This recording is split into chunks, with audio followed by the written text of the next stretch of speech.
This morning I had to get out and walk down a little street near our house just to process something. A little while ago on Facebook I wrote something along the lines of Civil War and Reformation at their very beginning look the same. There's a lot of upheaval and turmoil, and it requires the wisdom of God to know the difference between the two. And I think in the United States we're in that season right now where they're not declared as a war, civil war, or it's even not a recognized reformation by many. But both of them are taking place right now. It's going to require the wisdom of the Spirit to know the difference between the two, because if you're not careful, you can involve yourself in the fulfillment of one at the expense of the other. The Reformation of God is going to be very different than a civil war, though they're going to have some of the same language, because the counterfeit always wants to be at work in these times.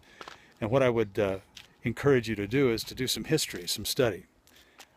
I remember back when I was a young guy in the 60s when the Woodstock thing was going on, and then at the same time the Jesus movement was beginning, and both had very different outcomes.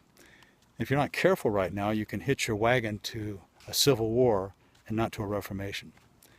And that will require the wisdom of the Spirit to determine the difference between the two, because actually in some ways they can look very similar in their beginning, and you can waste a lot of time getting down the wrong road. And if you find yourself having done that, just ask God to help. Ask God to help you, and He'll pick you up off the wrong road and put you on the right one.